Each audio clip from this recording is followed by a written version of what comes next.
Gentleman Fairfax, Mr. Surovell. Speaking to the bill, Mr. Speaker. On the House floor. Thank you, Mr. Speaker. I rise in opposition to this bill, and I'm not going to beat the same points that Mr. Morrissey, gentleman from Henrico, just did. When I was knocking doors in my race, I didn't knock 15,000 like Mr. Lemunion, or maybe 12,000 like Mr. Greason, I think. I only got up to about 8. But I did knock the door of Mattie Lou Ware. Mattie Lou was 105.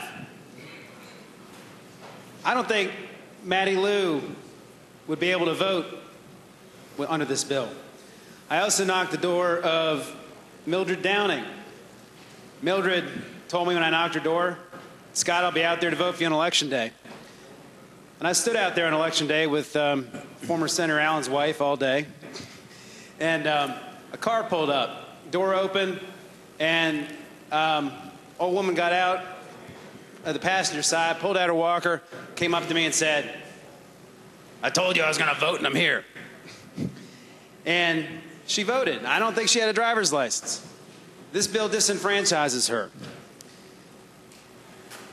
Just so we're clear, if what we're talking about here is voter fraud, the concept is that there's going to be some, I guess, conspiracy for a whole bunch of individuals to go and impersonate people one person at a time. That's an incredibly time-consuming, risky, criminal proposition.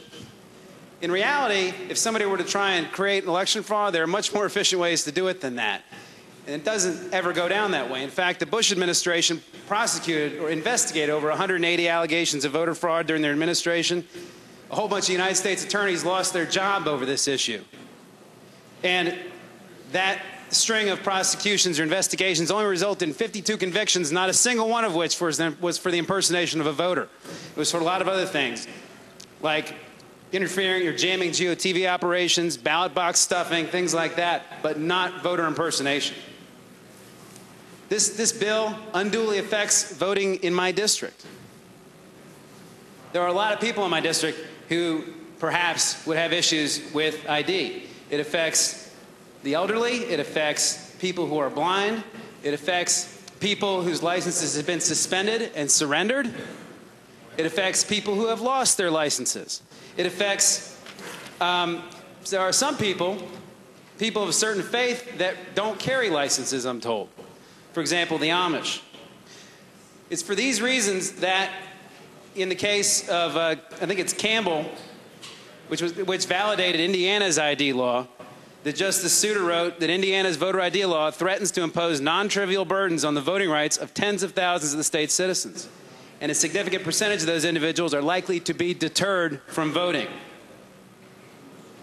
And folks, this is serious business. This state has a history of limiting people's access to the ballot box.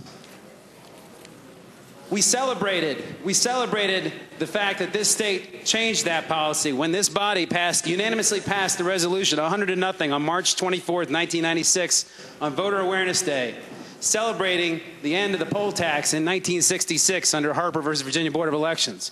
Folks, my grandparents, when they first moved to this state in 1935, had to fight to get access to the ballot because of that poll tax. They fought to get rid of it.